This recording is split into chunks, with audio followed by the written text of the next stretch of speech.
Now our future's fixed, our journey clear. God will not let us go. Every trial that tempts our hearts to fear, He'll use to give us hope. All creation groans as we await what our eyes have longed to see. Every pain and evil we've long endured will be crushed by Christ our King. Now to Him who's seated on the throne, all glory be forever. Oh, the depths of wisdom, grace, and power, all glory be forever. Now to Him who's seated on the throne, all glory be forever. Oh, the depths of wisdom, grace, and power, all glory be forever. All glory be forever. All glory be forever.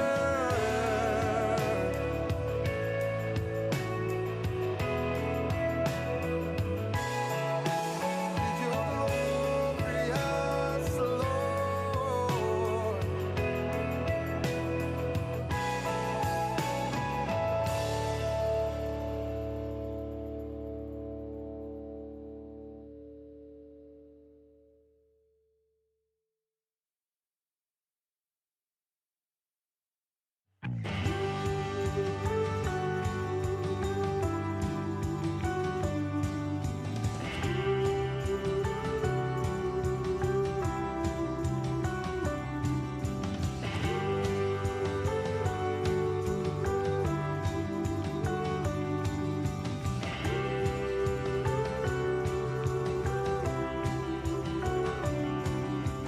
God our Father, full of power, maker of the heavens, maker of the world, forming all things seen and unseen, truly the Almighty, beyond all measured worth. Holy is His name. We believe the Lord our God is one. Father, Spirit, Son, this is our God. We believe forever He will reign. Let the church proclaim, this is our God.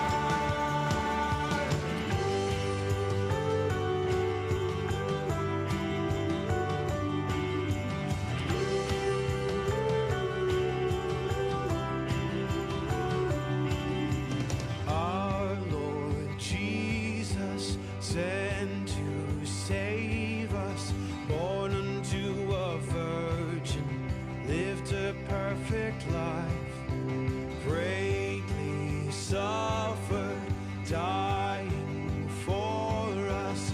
From the grave He's risen, seated now on high. Holy.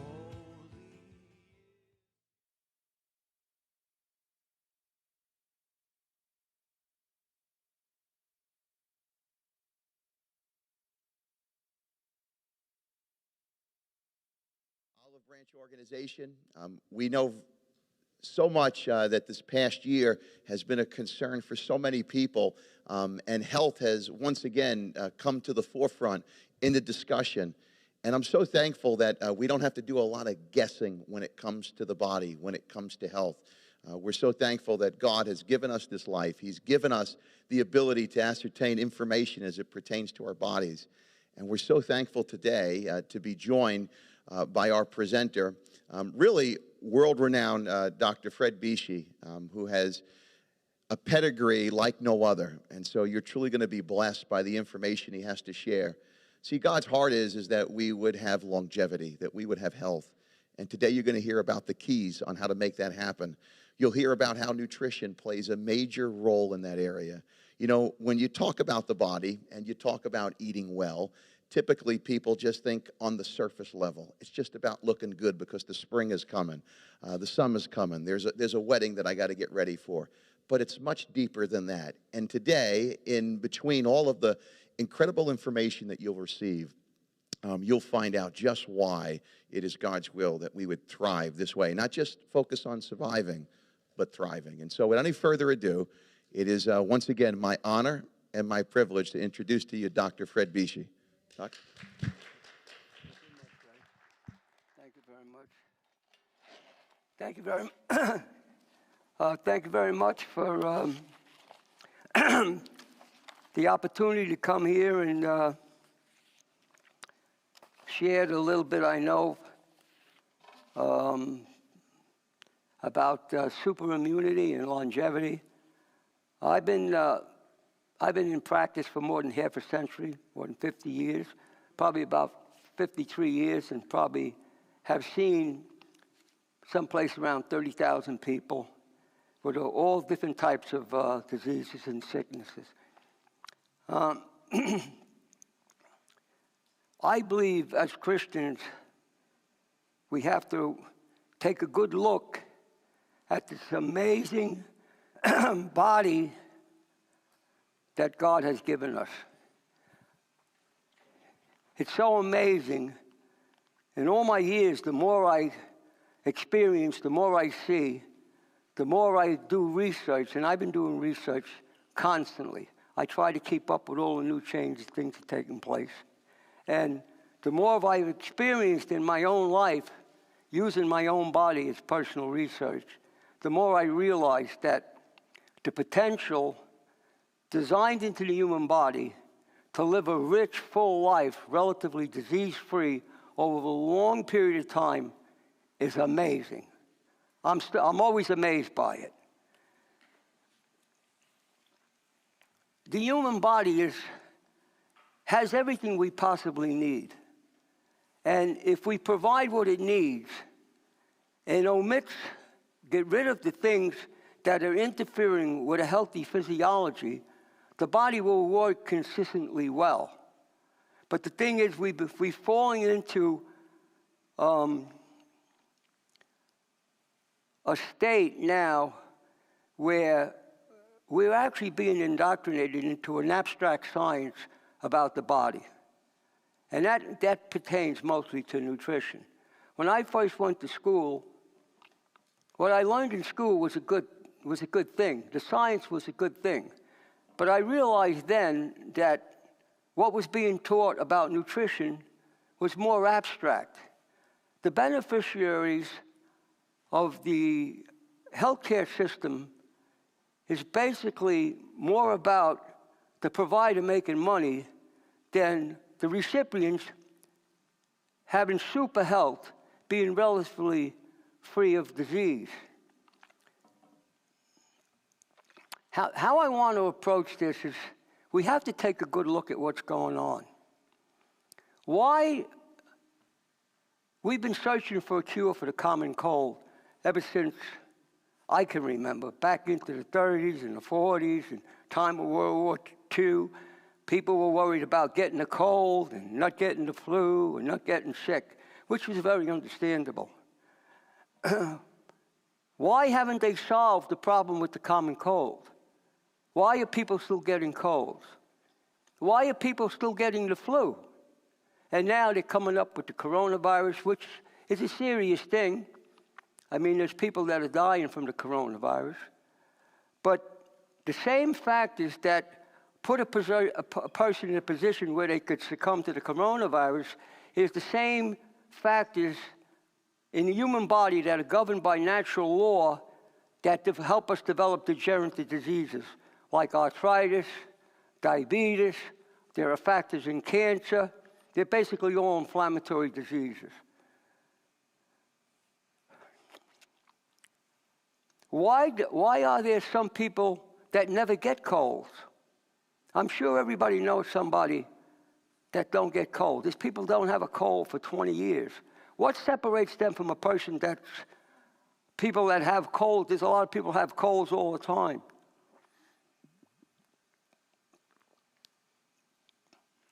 Why are there some people that never had the flu?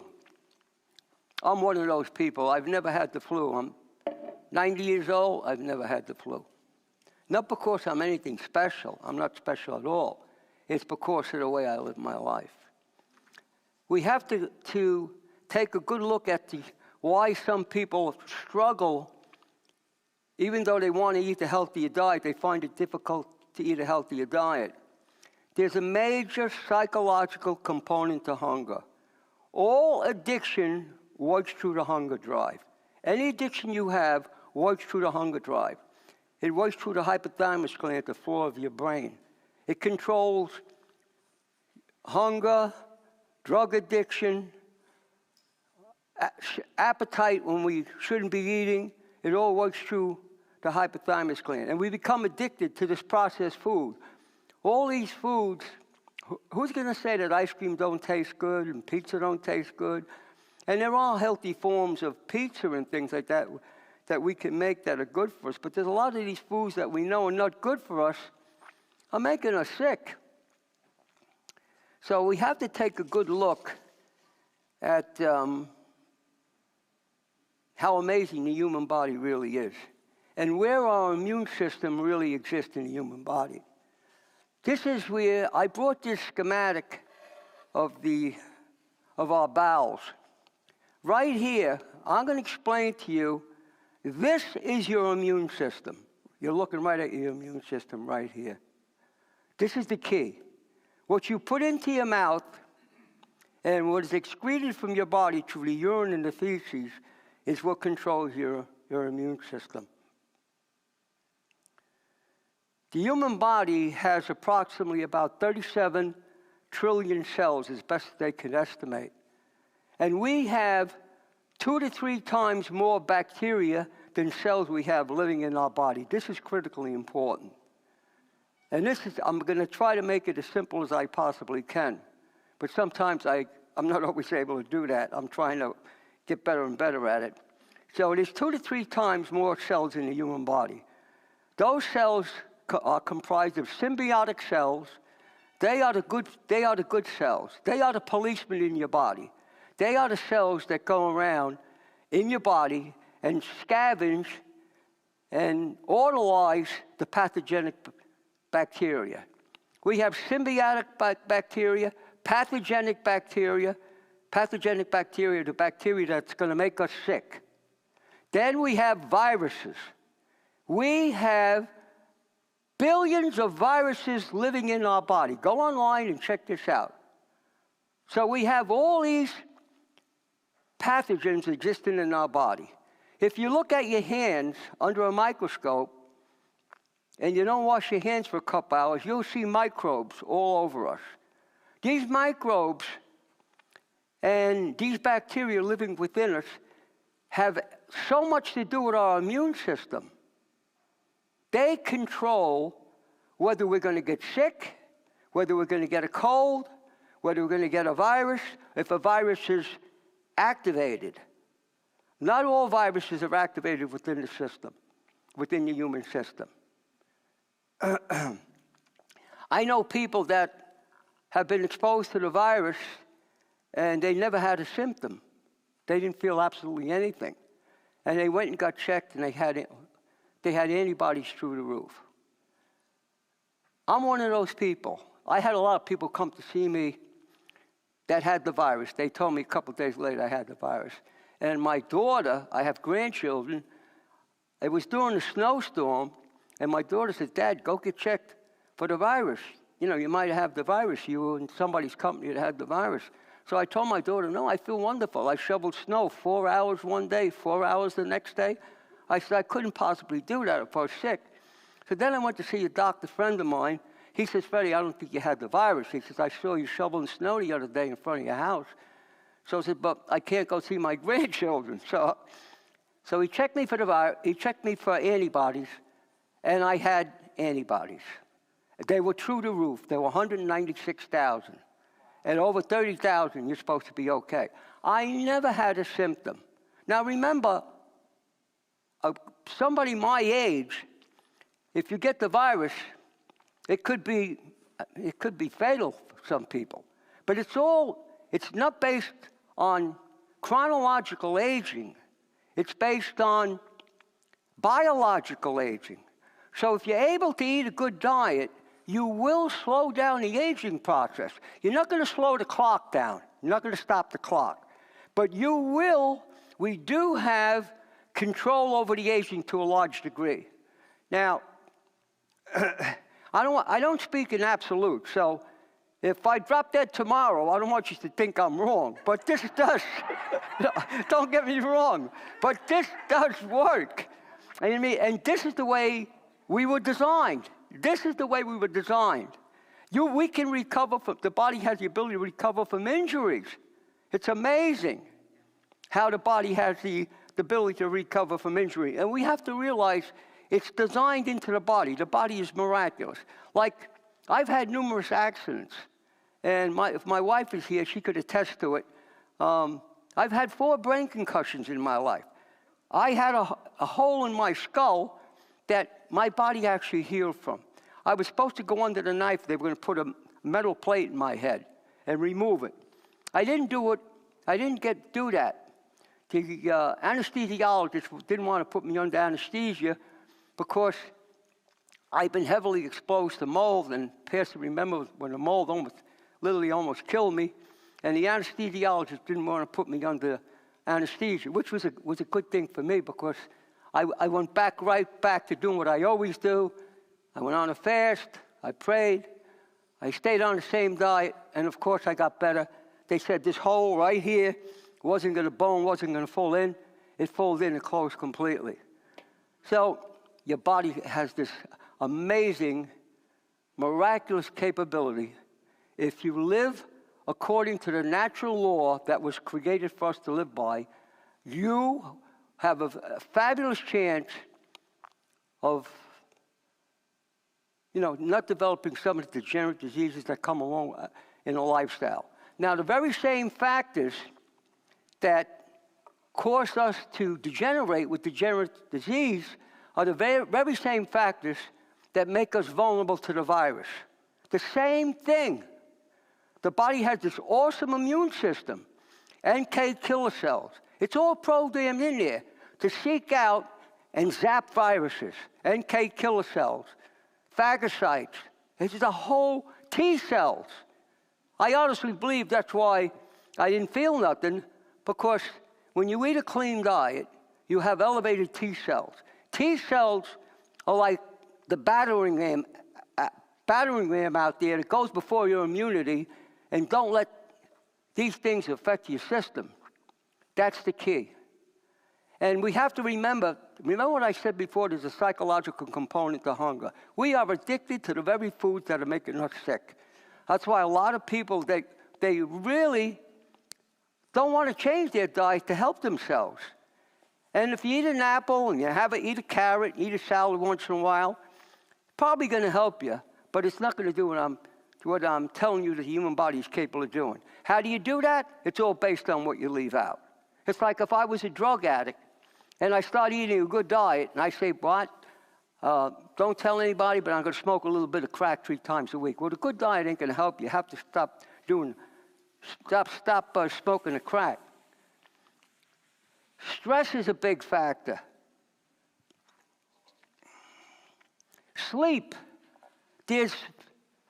Sleep is critically important. Sleep is actually more important than food.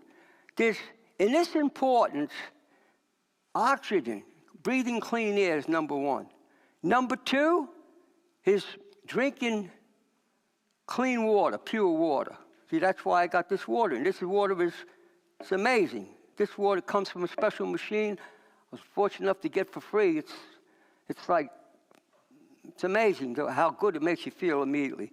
Number 3 is not food. Number 3 is sleep. You can go months without food. People have gone months without food. But you can't go months without no sleep. You'll lose your mind. Number 4 is getting enough calories from a healthy source. That's the key. Getting enough calories from a healthy source. Not getting too many calories. Luigi Fontana, PhD from Washington Medical School, that actually studied me for about a month.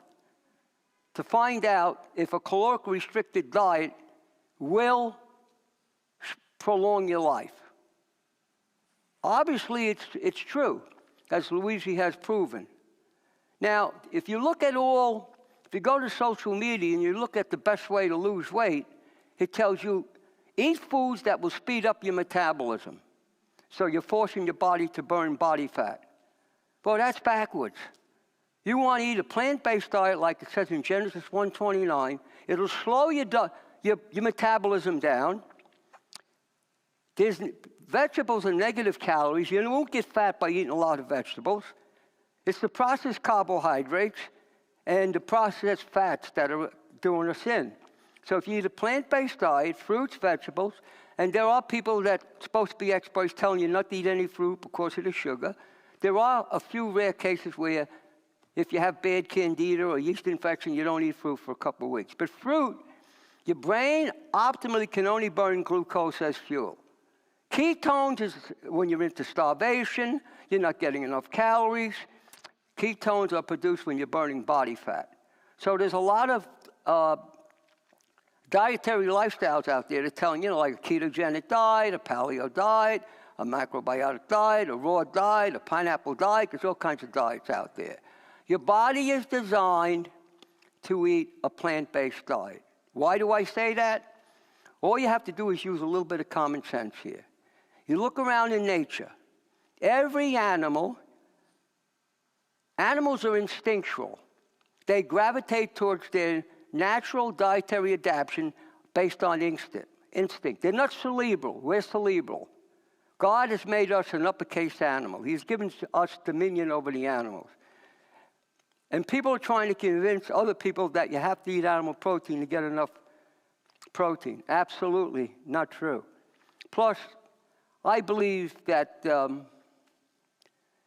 me, I choose not to eat animals I don't want an animal to have to give up his life so I have to live. That's not for me. But you can eat some animal protein and be a healthy person.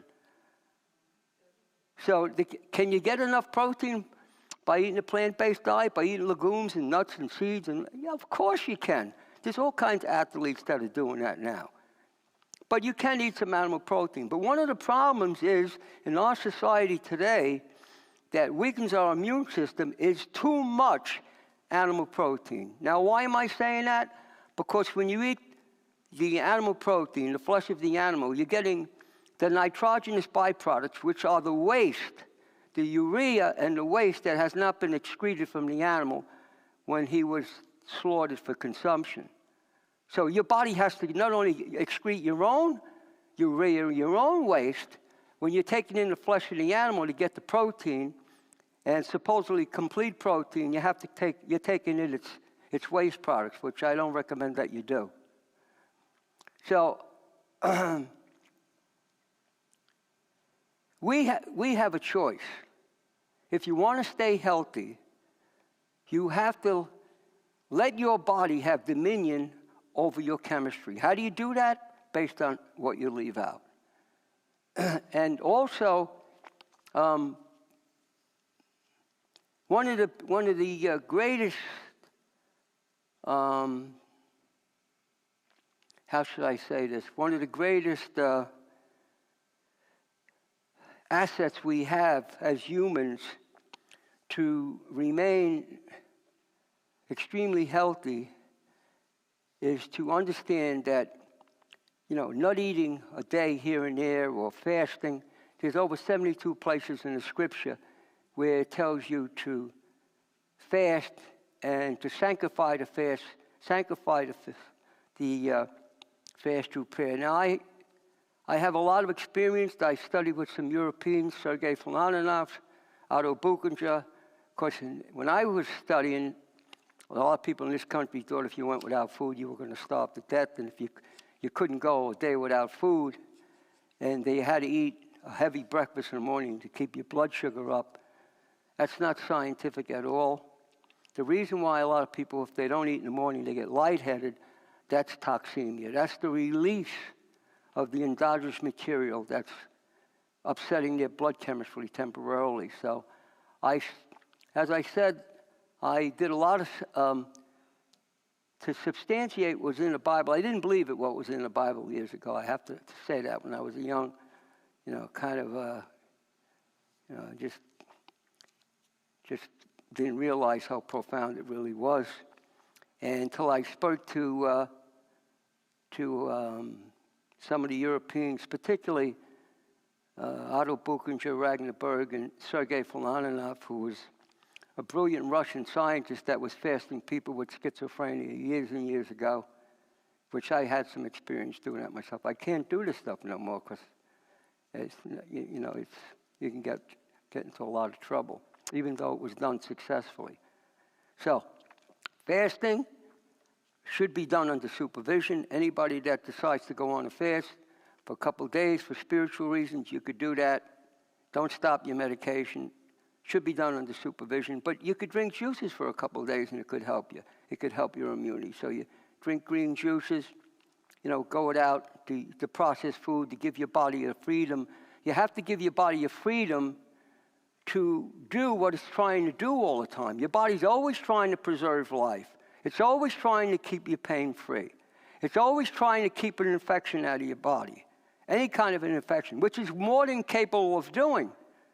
See, what I find upsetting is that I'm tracking all these studies right now going on about the virus, all these different opinions. You got some people that extremists on both sides of the coin in one direction, extremists the other side of the coin in the other direction. But where are all the people that should be on mainstream media and speaking about how to create super immunity by your lifestyle? Where is it? There's nothing that compares with it. Absolutely nothing. There's no way that you could compare with it. How could you take a person that's a drug addict and clean them up and get them free of the addiction of substance abuse without stopping the drugs? How can you do it? It's the same thing with the human body. It is a fantastic biological organism that is capable of keeping us disease-free over a long period of time if we live according to the natural laws that dictate how we should be living. It dictates how we should be living. Science is telling you that. Science is now confirming what some spiritual people have said for thousands of years. They've known that. But they were always discredited as being fanatics, unrealistic, non-scientific. No, it is the ultimate science. The human body lives by the ultimate science. It's programmed into our hard drive. Our unconscious mind is like the hard drive of a computer. Our brain has the ability to select material based on the choices we make in our conscious mind. So once you start to understand what's really happening here, and you start making the right choices, and you start leaving out all the foods that interfere with a healthy physiology, and to put it bluntly, it's the processed food. You could eat just about anything. You could eat a bark off a tree and cut the lawn and eat the lawn out in the backyard. If you leave out cake, candy, soda, ice cream, cigar, all those things, which are pleasurable, you're going to have a turnaround in your health. Of course, I'm being facetious here. You have to gravitate towards the fact that we anatomically are designed to eat a plant-based diet. If we were designed to eat a lot of animal protein, we would look like a lion or a tiger. We would look like a carnivore. We are not carnivores. We have adapted to eating some animal protein over a period of thousands of years. If that's your choice, eat it within a plant-based diet. A plant-based diet is what we're designed to eat. Our digestive system here is approximately between 25 and 26 feet long. The small intestines are approximately 20 feet. The large intestines are 5 or 6 feet. A carnivore has a very short, direct digestive system. It's a straight line from his mouth to his anus, because the animal protein, even with carnivores, are not meant to remain in that digestive tract over a long period of time. With a human, if you just, and of course now there's people out there telling people to follow a carnivore diet, just to eat animal protein. And they're giving some testimonies that people are getting better. So I have a lot of people call me up and say, Freddie, they're lying, right? No, they're not lying. They're telling you the truth. If they're just, don't forget, they're breathing fresh oxygen, they're drinking clean water, they're getting plenty of sleep, and if you're eating a high-protein, animal-protein diet, you're going to need about 12 hours sleep a night. And then they're getting enough calories by eating the animal protein. I'm sure most of them are taking supplements, making up for something else. But what happens, they do go into remission to some diseases strictly because, not because they're just eating animal protein, it's because they're leaving out cake, candy, soda, ice cream, and all that stuff. And drugs, whatever. What else? It's the same thing with any diet or any lifestyle. There's a lot of lifestyles out there that people are getting results with. There's one common denominator. It's what they're leaving out. They're leaving out the foods that are processed, the chemicals that are making us sick. Your liver is a big part of your immune system. Your liver performs hundreds of different functions, hundreds. It's actually more important than your heart. Performs approximately, as best as most people can estimate, is about 500 different functions. It filters your blood. It removes chemicals from your system, pesticides, which are a big factor in disease. It controls your white and red blood cells. It does so many different things. It's really amazing. Infections. When somebody cuts themselves and they get an infection and it won't heal, that infection is actually coming from the inside. It's being supported by what's on the inside. It's the same thing with infections. Your body has to be in a state internally, in the biological terrain, to support an infection. That's like trying to plant a seed on this table and expect it to grow. If you plant a seed in fertile soil, it will grow. Internally, if you're eating a plant-based diet, you're eating clean, you can eat plenty of foods, you don't eat late at night, you're drinking good water, and you're not under tremendous amount. Stress is making us sick. It hinders our digestion. It does a lot of things to us. So there's a number of different things. Plus, if you have faith, stress is not going to really affect you. Even if it's amazing what it can really do. And there's a number of there's a procedure called tapping. It's absolutely amazing how it can just help you, because I don't know if you heard of tapping? You know what that is, right? Okay, does it work? Yeah, it works. It's pretty amazing that it works, because it's like acupuncture or acupressure. So if you know where to tap, if I start tapping, as soon as I start tapping or hit certain acupressure points, if you know where to hit it, you can feel it. I feel it right away. You feel warmth coming over your system. Because meridians have not been proved in Western science, but they're there. They're energy. They're lines of energy that exist in the human body. And it's been proven over 1,000 years in different cultures. But remember, your body has control of all this.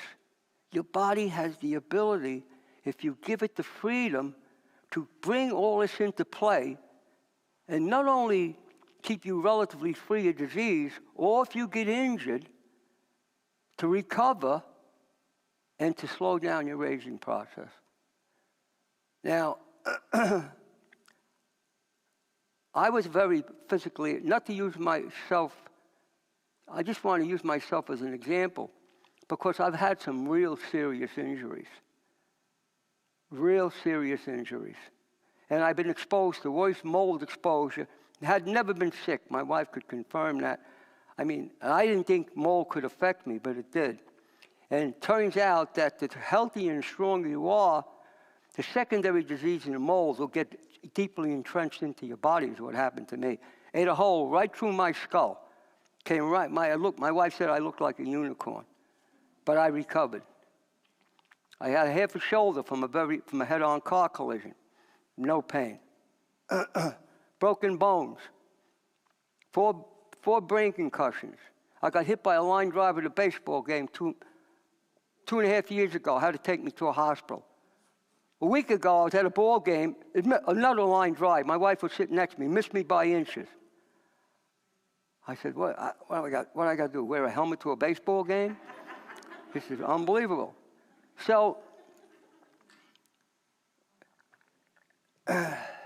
sinus infections, they're all what you breathe in, what you take into your system.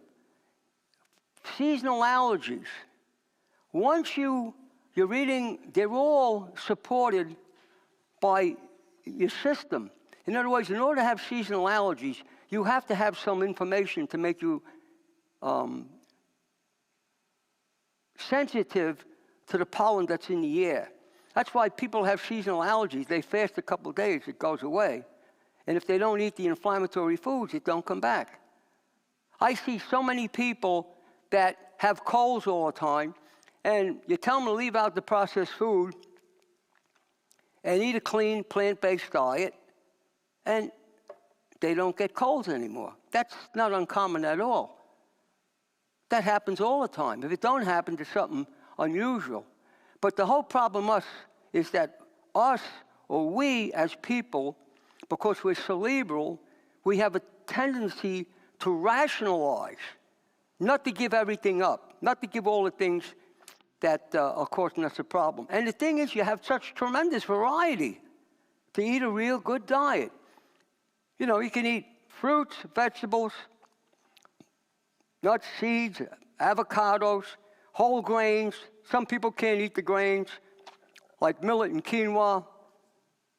You can eat, like, if you like pasta, you can eat, like, jovial pasta. You try to avoid the gluten-free pasta. And that's how you reduce the inflammation. And then you eat, if you want to eat, you choose to eat some animal protein. You eat the animal protein every other day. But once a person goes to a diet like I eat, there's no going back to that stuff. There is no going back. So once you have to be ready to make a serious commitment. If you go back and forth, if you go in and out of a good diet and a bad diet, or you go in and out of a radical diet to eat a radically bad diet, it's going to get you. I'll tell you that right now. It'll save you a lot of trouble. So if a person's not ready to commit themselves to, just start by leaving out the processed food. Don't eat no processed food. You got a lot to eat. There's a lot of food that you could eat. Let's see. Let me see what I missed here. Processed food, we know that's a disaster. You know, try to leave it out, and it's delicious. Oh, and a big thing is processed food. It works through the hypothalamus gland. It's addiction. So a lot of people under stress, what they do is they medicate themselves with food. They're under a lot of stress, they eat. They're told to snack. So a lot of people eating all day, and they think they're doing the right thing, they're snacking. That's not the case at all. Many, many super healthy people don't even eat 3 meals a day. They eat 2. But if you want to eat 3 meals a day, you can drink some teas that don't have caffeine in it. But after a while, once you understand the concept of what you leave out and you practice it, you get to the point where you don't have to eat. You could go all day without food, and you're not going to think you're going to fall on the ground. A healthy person does not lose energy if they miss a couple meals. They do not lose energy. Absolutely not. And what you ate last night, with a good night's sleep, this morning you should be loaded with energy because you had a good meal and you had a good night's sleep.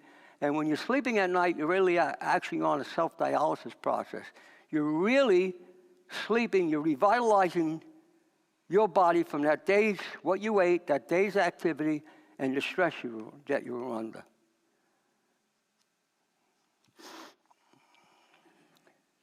Is my 45 minutes up here? Huh? 11 to go. Okay, so I have plenty of time yet. Okay, food, we have to make the right food choices. The body, as I said before, the body has God-given remedial capabilities. Sleep is critically important. A lot of people don't get enough sleep because they're using a lot of stimulants in their lifestyle. They're drinking coffee and whatever other things, nicotine. I think everybody's very aware that smoking is an absolute disaster, but it's a very vicious habit. It's very hard to stop smoking. There's a lot of confusion about taking supplements. I'm not against people taking supplements, but a lot of our diseases are not nutritional deficiency diseases. A lot of people taking supplements for some of the sickness that we have, and they're not caused by a nutritional deficiency. We actually need a lot less of the micro and macronutrients that some people have been led to believe, because the key to remaining disease-free is not overeating, eating excessive amounts of foods, and then taking supplements or nutraceuticals to give us energy. There's a lot of things out there, nutraceuticals, that you could take that they'll give you a lot of energy, but they're actually working through your adrenal glands. They're stimulating your adrenal glands, and you're going into a fight or flight response, you're pumping out adrenaline, your cortisol level goes up, and if you do that constantly, it's a factor, and a lot of people get thyroid disease because they're not making that connection, and then when they go to their medical doctor, they just put them on thyroid medication. And sometimes they don't break the cycle to what they're doing by changing their lifestyle. Your body's it's a very delicate balance. It's a very delicately balanced system that compensates and makes adjustments to what's happening. Basically, everything is chemical and everything is action and reaction in the human body. That's why we got to be very careful about what we do, because the reaction, if it's a stimulating reaction, we could mistake it and think it's good for us. Meanwhile, it might not be good for us. It might be actually bad for us, because the body will have to compensate later on. For every amount of stimulation, someplace down the road, there's going to be a similar amount of innovation where you're going to lose energy and you're going to lose more stimulation. That's why a lot of people that smoke, as time goes on, they have to smoke a little more, they have to drink a little more coffee, whatever they're doing to get them through life. I always notice sometimes when I'm driving down the street right now what's going on, I see a lot of construction workers out there, and I see guys that are laboring, and they got a cigarette in their mouth, and they're working. No, I mean, I feel bad, because shows you that they're out of energy, and the nicotine is stimulating them, giving the energy to perform their job, to do the labor that they have to do.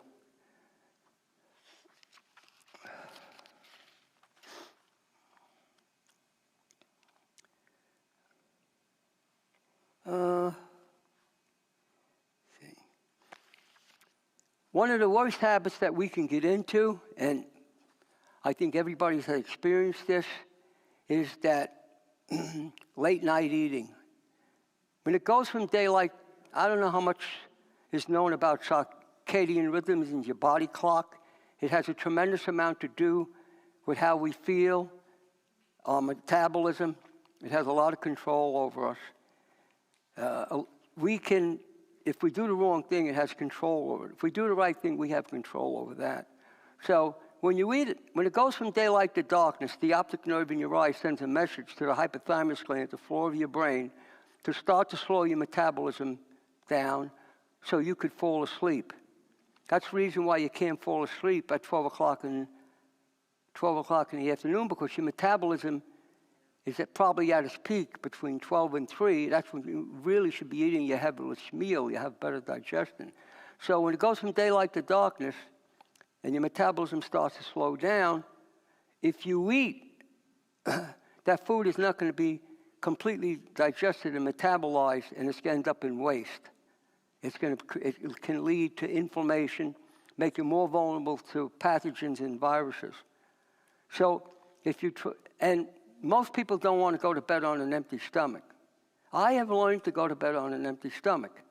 And what I found out from that is that you need half the sleep that most people think you really need. So, I function on 5 or 6 hours sleep. I just wake up, and that's it. So I do other things. But the thing is, your body will respond to what you do. You'll find out for people that eat late at night, in the beginning when they stop, they don't feel good. Because you're giving your body a freedom to release this endogenous material that you're accumulating. And a lot of people walking through life, they're in a constant state of fermentation. They constantly have flatulence and distended stomach, and they don't realize why. And they could develop candida, yeast infections, fungal infections, and they're actually causing that to happen. If you're fermenting, if you haven't suffering from fermentation, and you're exposed to somebody that's sick, there's a very good chance that you're going to get it.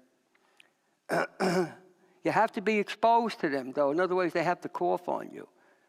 My opinion is that you're not going to get the virus out in the sunshine. It can't exist out in the sunshine. So anybody thinks it can is just sadly misinformed. But you have control over, you should try to take control over your body and not to let any habit have dominion over your lifestyle. And if you're able to do that, and you do it completely, where you're just eating you got a whole bunch of variety of different good foods that you could eat, then your body's going to go through an adaptation where you won't feel good as your body starts to revitalize itself. Remember, giving up processed food, eating a better diet, for everything you give up, there's a reciprocal amount of improvement. If you stop smoking crack, there's going to be a great improvement from it. If you stop smoking cigarettes, there's going to be another improvement. If you stop giving up, eating a lot of pastries, there's going to be another improvement.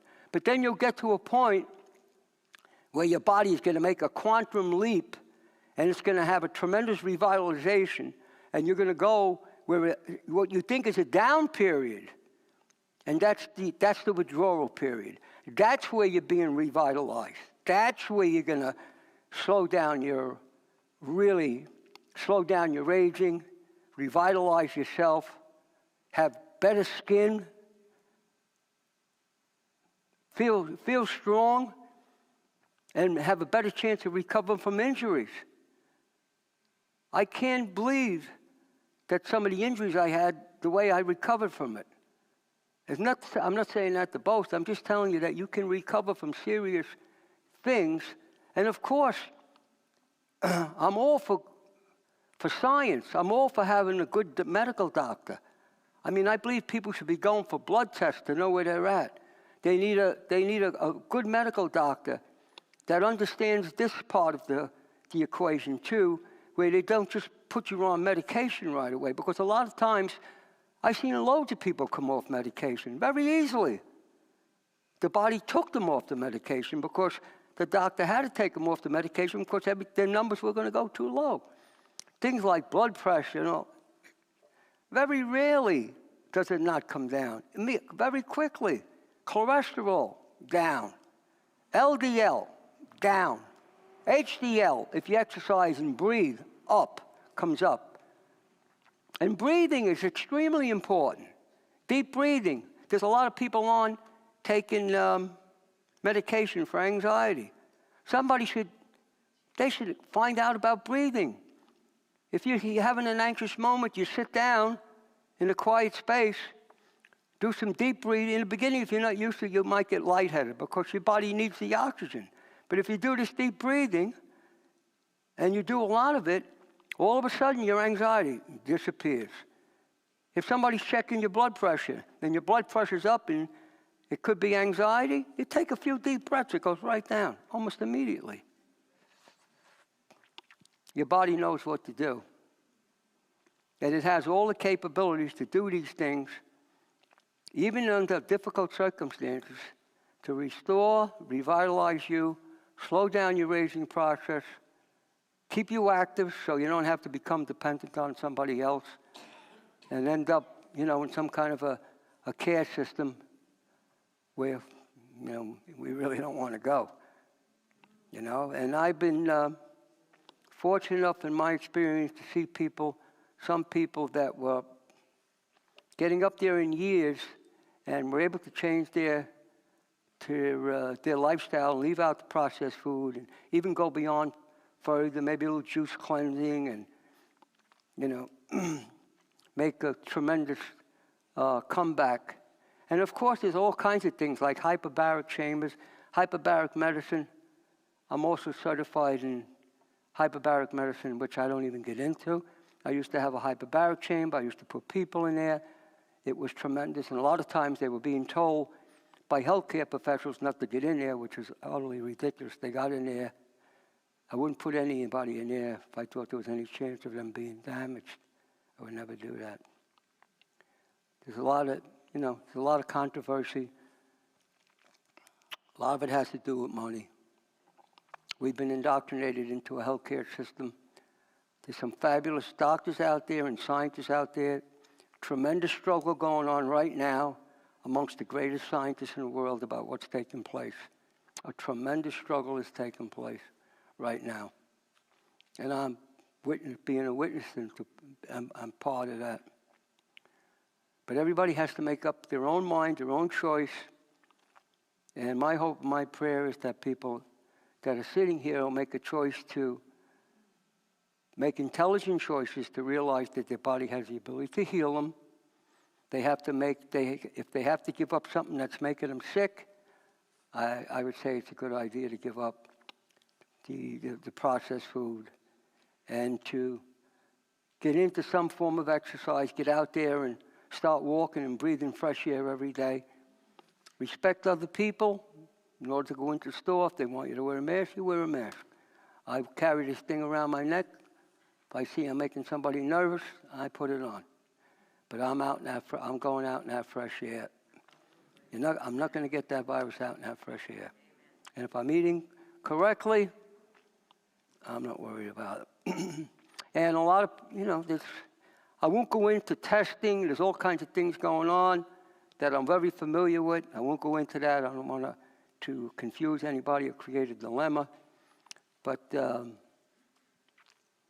one thing I will, speak absolutely about is to realize that your diet, what you eat, not a diet, your lifestyle as far as food is concerned, as far as stress is concerned, how much eating late at night, drinking clean water, exercise, doing deep breathing, or, find out about stretching, things like Qigong and Tai Chi. So powerful, it's unbelievable. Very simple. You could do it if you're 110 years old. Whatever it is, you've got to find, and that, find something that's going to, a form of exercise that's going to keep you healthy, prolong your life.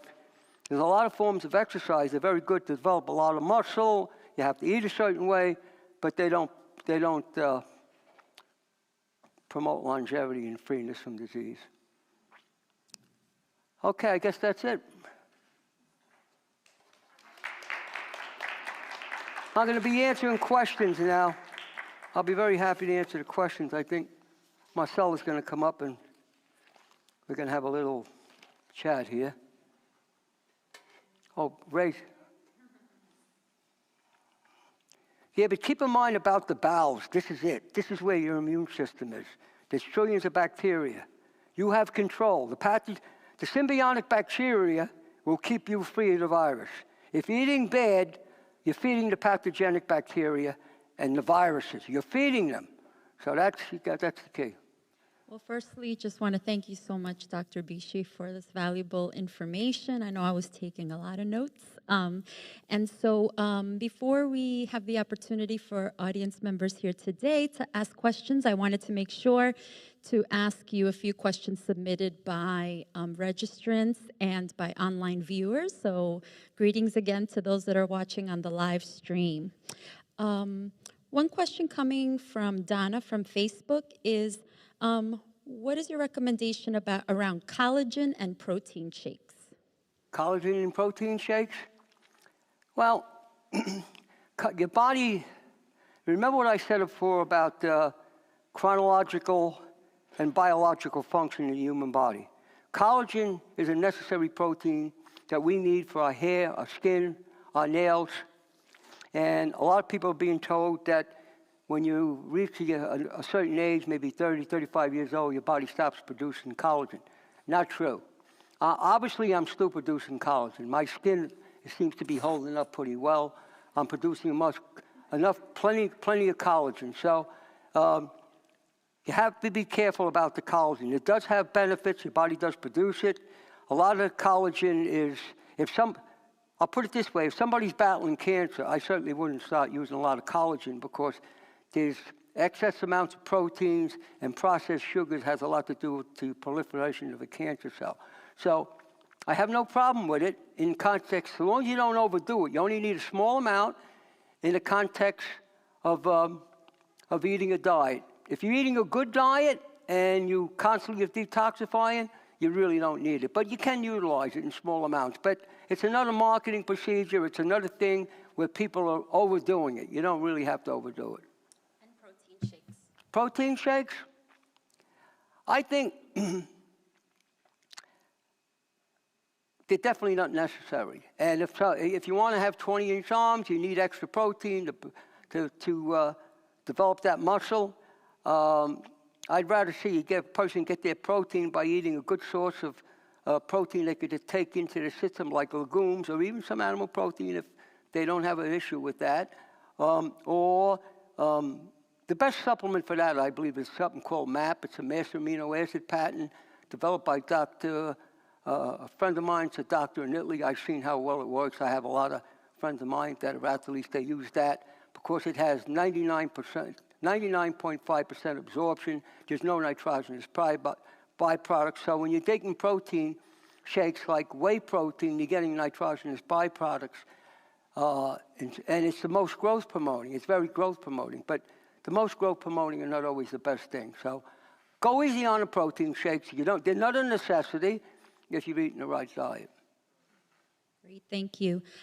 We had several questions submitted around the COVID vaccine. Some of our attendees actually got the first dose. Right. They felt pressured to do so and regretted it. And in one case, in a few cases, people felt ill after the first one. So they're asking, should they still get the second one? How could they get rid of the toxins from the first one? What would you recommend? Well, this is a very complicated question. I want everybody to remember, I am a scientist, but I'm not a medical doctor.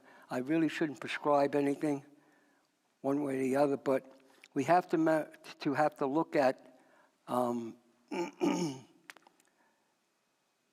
me go back to the beginning. Pharmaceutical companies are not liable for vaccination damage. 30 years ago, the United States government formed a government agency called VAERS. VAERS was formed 30 years ago. In the last 30 years, they paid out over $4.3 billion in vaccination injuries. The vaccinations, probably over 200 million people have been vaccinated. Many, many people have been vaccinated with no side effects. They haven't felt anything. How much it's doing for immunity? We have to understand, if somebody wants to really talk to me about a virus, we have to understand viruses in the human body are controlled by temperature outside the human body. When the fall comes around Thanksgiving, when people start to eat a lot, that's when people start to get infections. They start to get colds. They start to get the flu. They're going to have a reoccurrence of a mutant coronavirus. It's probably going to come back. I expect it to come back. But if you're eating a good diet and you understand the influence that temperature has on the body, when in warm weather, the body actually expands on the cellular level, can accommodate more waste products in the gas form. When the cold weather comes, drops down to 50, 45 degrees, when you get a chill, your body starts to contract. It squeezes down. It comes tighter on the cellular level. What you're doing is like squeezing a tube of toothpaste. You're squeezing the endogenous material into your system where the bacteria is going to have a chance, going to have the environment to proliferate. So I hope I didn't confuse you. I don't know if I... So getting to the vaccinations, the Johnson & Johnson is not a messenger RNA vaccination. A messenger RNA vaccination, if you go to VIRS right now, you'll see that many people, not a lot compared to the 200 million so people have been vaccinated, but there are people that have some serious injuries, and a lot of them are calling me up. Now, a messenger RNA vaccination, it's spiking certain proteins that affect the RNA in your DNA. It causes certain things to happen. Nobody can predict 100% what it's going to do. It's impossible. It could do some good things, but it could do some things. You take a man my age that's on take a person like me that's had 4 brain concussions. Probably shouldn't have that good a memory. My memory's still good. But if I'm headed for dementia, that vaccination could, because it's spiking those RNA proteins, which are needed for these things to happen. One way, for good or for bad. You know what I'm saying? So you got to be careful. We know that AstraZeneca, there are people who were throwing clots, were hemorrhaging. There were people that were forming clots and were bleeding at the same time. How could you have a clot and be hemorrhaging at the same time? Johnson & Johnson, they pulled it off the market for 10 days. Now they put it back on the market. They said there were 7 people that had bleeding. No, there wasn't 7 people. You have to, if you go to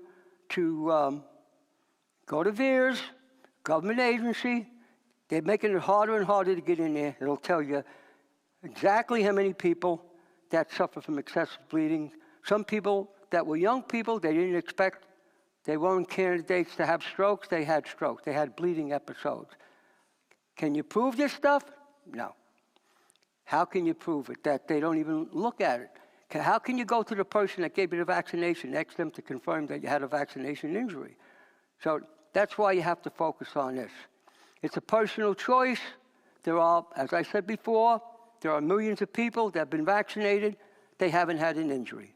But I believe everybody should know all the facts. They know that some people have had injuries to one degree or another. I answer that? Thank you. Yes. We had several questions around supplements and vitamins. Okay. How truly important is it to take them, and which ones would be best to prevent cancer? For prevent cancer? Mm-hmm. Okay. And in general, supplements, vitamins, what do you recommend? As I said before, a lot of our problems are not caused by a nutritional deficiency. Supplements do work. As I seen, I can't remember how many people that had the virus by taking vitamin D, selenium, vitamin A, lipospheric vitamin C, or a buffer form of vitamin C. Vitamin D is like a pre-hormone, works very, very well against the virus, to prevent from getting the virus. I've seen numerous people that actually had comorbidities with diabetics, had high blood pressure, suffered from obesity, that didn't get the virus by taking a lot of those. Now, they didn't get it. I'm not saying that was 100% the reason why they didn't get it. But supplementation, not all supplements are the same.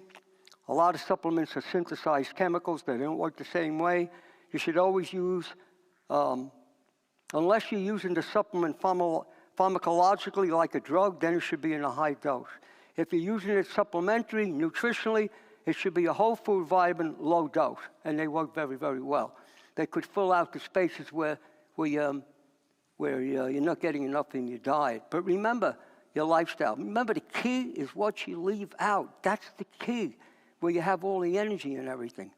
Vitamin D, very good for your immune system. Lipospheric, liposomal, and vitamin C, very good. Ascorbic acid, not that good. Buffered vitamin C, you take it up to bowel tolerance, so you'll get loose bowels. Then you'll have a stronger immune system. Zinc, extremely important. Zinc and selenium, in taking excessively high doses, temporarily, if you have the virus, works very well. Taken in high doses, continue a long period of time, they can become toxic. Great, thank you. We had a couple of questions around mental health and nutrition. How can nutrition help someone deal with depression? And do we see nutrition playing a role in the prevention and treatment of mental health? Absolutely. There's no two ways about it. I've seen so many people. One of the tricky parts of that question is anxiety. We've created a society today where there's such a overabundance of information in the media about potentially bad, negative things. A lot of people are walking around leading very stressful lives, under a lot of stress at their job, family matters, insufficient funds now because of what's going on, and they have a lot of anxiety. Anxiety is something, you could be eating the best diet in the world and you could be suffering from anxiety. There's no two ways about it. But there are things that you could take for anxiety. There's a company called, some good CBDs will help you. There are some good CBDs that will help you. There's a company out in the West Coast called Herbally Grounded. They have some very good things for anxiety and stress. Chill, happiness, the different herbal formulas that work very, very well. Mental health, depression, sometimes it's a chemical depression, sometimes it's the thought, it's our thinking. If you're the type of person, you have anxiety and you're suffering from indecisiveness, you're worried about what's going on now, it's keeping you awake, you're not sleeping, there's a very good chance you're going to get depression. You're not drinking enough water, we could actually create depression. That's why our faith is extremely important. Understanding what Jesus Christ did on that cross, and it's not understood by a lot of people. They think it's just religion. Once you understand what happened on that cross, and you have the kind of faith where you become empowered by your belief system, it can be measured in a laboratory, because we've done that. I've done that. What happens if you have a lot of fear, you're indecisive, it's going to have an impact on your immune system. Depression, there's a lot of supplements you can take for depression. B-complex, high doses of vitamin C, drink lots of water. The thoughts you entertain, try to find a way not to entertain negative thoughts, because they will affect you. There's a lot of people walking around, they're just entertaining negative thoughts all the time. If you went into it, that's called epigenetic expression. It will affect the way your genes are expressed. Your brain is like a computer. The thoughts you entertain consistently will change your chemistry. And then lastly, you spoke about tapping earlier, and one of our viewers is asking if you could say a little bit more, or where can we find out more information about tapping? Yeah, it's all over the internet. Now it's becoming, the first time I heard about tapping years ago, I got to be honest, I laughed. I thought it was ridiculous. But I found out it's not. There's a doctor on Staten Island, Dr. Nasso. He's really an expert in this. He's a chiropractor. He uses tapping, and I've seen it work. I use it. It definitely works for me. it helps me. What was the other part of that question? Just to say a little bit more about what it is. Oh yeah, it works. It's like it's like acupuncture, but it's the influence your brain, as I was discussing, it has on your chemistry. It's basically very simple. There's certain acupressure points, like, see, I could feel it actually, it's unbelievable. You feel it, there's like a 5-minute routine, you'll feel right away. You'll feel it, if you have anxiety, you do it, it'll go away temporarily. It's all over the internet, go to tapping on the internet. Very interesting. So just for the live stream portion of our program, I do want to thank you so much, Dr. Bisci, for your time and just your answering specific questions that our viewers did want answers to. I want to thank our live stream audience for joining us, and to please subscribe to our Olive Tree Branch channel and visit olivetreebranch.com for future upcoming events. And then for those of you that are here in person, one of the benefits that you get is private time with Dr. Bisci to ask questions. Yeah, I'll come now that downstairs. we've ended our live stream. And so, yeah, Dr. Bisci, let's come Let on me get down. my stuff, yeah. I did see...